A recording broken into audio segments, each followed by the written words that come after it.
इस तरीके से छल्ली को एक दफ़ा पकाकर आप खा लेंगे तो मैं यकीन के साथ कह सकती हूँ कि दोबारा कभी भी आप पानी में बॉयल करके छल्ली को नहीं पकाएंगे। घर में जब छल्ली को उबाला जाता है तो छल्ली को गलाने के लिए जितनी भी तदाबीर की जाए, चाहे प्रेशर कुकर में उबालें चाहे वैसे ही देगची में उबालें, लेकिन छल्ली घर में वैसे नहीं बनती जैसे कि हम छल्ली बेचने वाली रेहड़ी से छल्ली लेकर खाते हैं, बल्कि पानी में उबालने की वजह से छल्ली के दाने भी सख्त हो जाते हैं। पानी में उबालने से सबसे बड़ा नुकसान ये होता है कि मकई के दानों में जो ग़िज़ाइयत होती है वो इस पानी में पकाने की वजह से सारी ग़िज़ाइयत और इसमें मौजूद ग़िज़ाई अज़ा ज़ाया हो जाते हैं। आज मैं बग़ैर पानी बग़ैर प्रेशर कुकर के सिर्फ़ एक शॉपर के अंदर छल्ली पकाने का एक ऐसा आसान तरीका शेयर करूंगी जिसमें छल्ली के दानों में पूरी ग़िज़ाइयत, रंग और खुशबू बरकरार रहेगी। मेरी आज की इस वीडियो में आप रेहड़ी जैसी छल्ली को बआसानी घर में बना सकेंगे। इस तरह ये मनी सेविंग आइडिया भी है। इस तरीके से छल्ली पकाने से छल्ली का दाना अंदर तक गला हुआ होगा। इसके साथ मैं होममेड चाट मसाला भी तैयार करूंगी। इसमें ऐसे कोई अज्जा शामिल नहीं करूंगी जो हमारी हेल्थ के लिए नुकसानदेह साबित हो सकते हैं।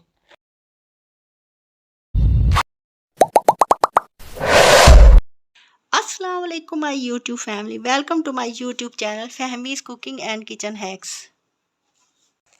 छल्ली को पकाने के लिए सबसे पहले तो उसकी ऊपर की पहली लेयर होती है उसे उतारनी ज़रूरी है क्योंकि उस पर डस्ट वगैरह लगी होती है। मैंने सारी छलियों के ऊपर के छिलके उतार दिए हैं। मैंने छलियों को पकाने के लिए जो बैग्स इस्तेमाल किए हैं ये शॉपिंग बैग्स हमें शॉपिंग के दौरान मिलते हैं। ये कपड़े के नहीं होते लेकिन बहुत सॉफ्ट होते हैं। मैंने 2 शॉपिंग बैग्स लिए हैं।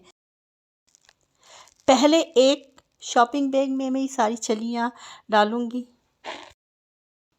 मैंने सारी छलियाँ एक शॉपिंग बैग में डालकर उसको ऊपर से अच्छी तरह से बांध दिया है।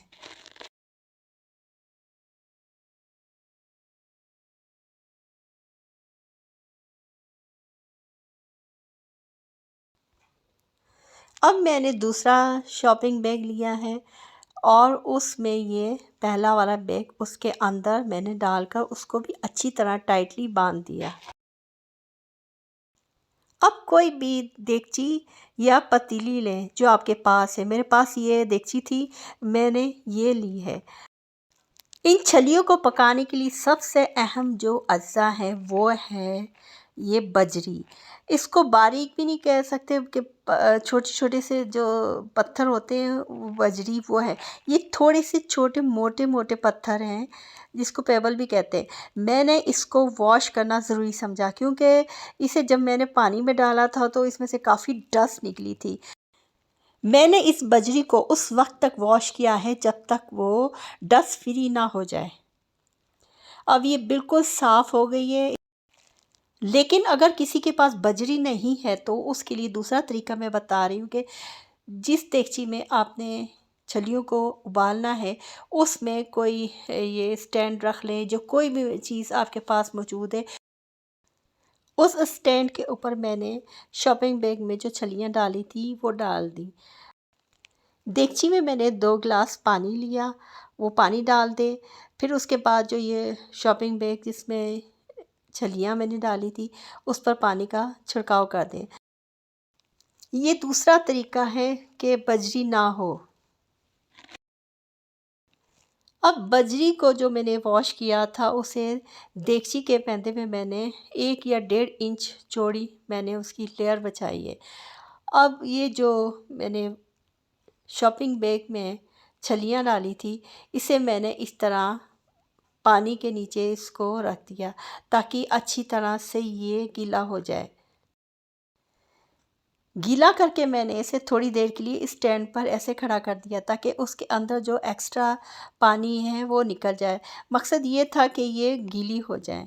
इसको सिर्फ गीला ही करना है। अब मैंने इसको पकाना है। पकाने के लिए मैंने जब चूल्हा जलाया तो उसकी आंच को मैंने बहुत कम रखा था। तेज़ फ्लेम पर इसको नहीं पकाना, बहुत ही कम, जैसे धीमी आंच होती है दम वाली आंच, उस पर रखना है।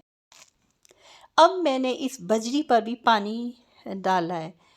इतना पानी डालना है कि ये ऊपर से हल्का सा नज़र आए, बहुत ज़्यादा भरा हुआ नहीं होना चाहिए। अब इस बजरी के ऊपर मैंने छलियों वाला ये बैग रख दिया और उसके ऊपर मैंने ढक्कन दे दिया। ढक्कन चूँकि इसमें होल था, तो इसमें से सारी जो गर्मी थी, वो स्टीम थी, वो बाहर निकल जाती।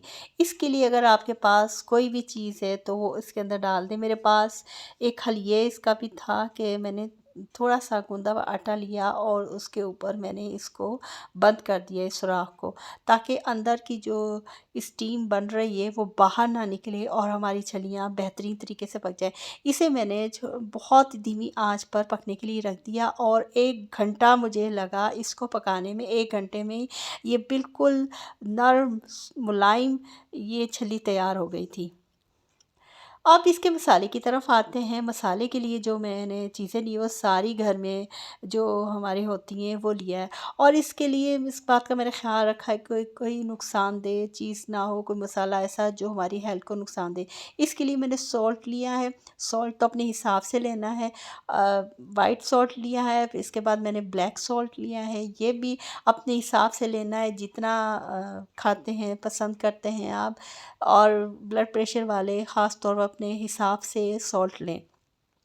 इसके बाद मैंने 1 टीस्पून भरकर रेड चिली पाउडर इसमें ऐड किया है।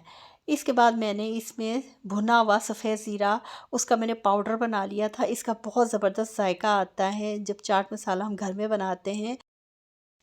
अब इस मसाले में खटास के लिए मैंने जो इंग्रेडिएंट इसमें शामिल किया है वो मैंने घर का तैयार किया हुआ अमचूर पाउडर मैंने डाला, ना कि टाटरी।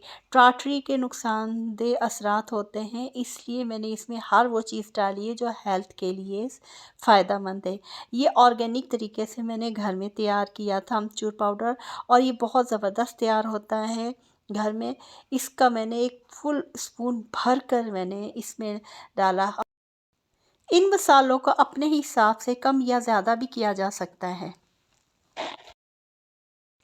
घर में तैयार किया हुआ ये बहुत ही बेहतरीन जायके का होता है। अगर आप बाज़ार से लेंगे तो उसका जायका अमचूर पाउडर का वैसा नहीं होता जैसा कि हम घर में ख़ुद तैयार करते हैं। अब इन सब चीज़ों को अच्छी तरह से मिक्स कर लें। अब इस चाट मसाले को कोई भी छोटी सी बॉटल्स हो, शीशे के जार हो, उसमें रख लें। 1 घंटे के बाद मैंने इसका लिड ऊपर से उतारा और चेक किया कि देखें पक गई है। इस बैग्स के ऊपर से नोट जो लगाई थी उसे मैंने खोला और खोल कर इसे चेक किया। मैंने इस नोट को जैसे ही खोला, इतनी अच्छी खुशबू इसकी पूरे किचन में फैल गई, मैं बयान नहीं कर सकती। और इतना ये गर्म था कि मैंने उसे निकालना चाहा, हाथ की मदद से नहीं निकाल सकी। छलियाँ तैयार हो चुकी हैं। इसमें से बहुत ही गर्म सी भाप निकल रही है और इसमें इतनी अच्छी खुशबू आ रही है, पूरे किचन में इसकी खुशबू फैल गई। अब मैं छली के ऊपर से जो छिलके हैं उनको उतार रही हूँ। छिलकों समेत मैंने इसे बनाई है। ऊपर से जो उसके बाल थे वो भी उसी के साथ थे। एक-एक करके मैं उसके छिलके, उसकी लेयर्स को अलग कर रही हूँ। बहुत ज़्यादा गर्म थी।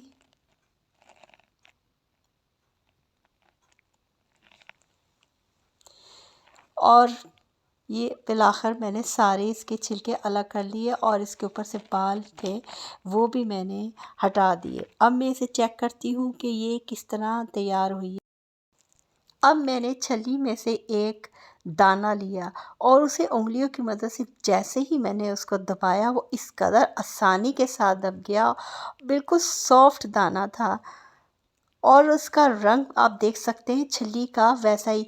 ये जो हार्ड छली होती है मैंने ये वो बनाई है। एक हल्के क्रीम कलर की छली होती है वो बहुत सॉफ्ट होती है, लेकिन ये हार्ड वाली छली थी। आप देख सकते हैं कि किस कदर बेहतरीन तरीके से पकी है। अब मैंने इसके ऊपर जो लेमन था उसको काट कर और जो मसाला तैयार किया था उसके ज़रिए ये मैंने उसके ऊपर सारा लगाया और फिर बहुत ही मज़े से सब घर वालों ने इसे खाया। इतनी ज़बरदस्त बनी थी मैं बयान नहीं कर सकती। एक तो मनी सेविंग ये आइडिया है, टिप है, क्योंकि अगर हम बाज़ार से छली लेते हैं तो वो काफ़ी महंगी होती है। उतनी ही कीमत में आप छलियाँ पूरे घर वाले खा सकते हैं। अगर आपको मेरी आज की ये वीडियो छलियाँ उबालने का नया तरीका पसंद आई है तो काइंडली मेरे चैनल को ज़रूर सब्सक्राइब कीजिएगा, वीडियो को लाइक करें। आपका दिया हुआ लाइक हमारी हौसला अफजाई करता है, हम नए आइडियाज़ के साथ आते हैं। बेल आइकॉन को ज़रूर प्रेस कीजिएगा, इसे शेयर कीजिएगा ताकि ज़्यादा से ज़्यादा लोग इस तरीके से छलियों को उबालें और उसमें उसकी ग़िज़ाइयत बरकरार रहे।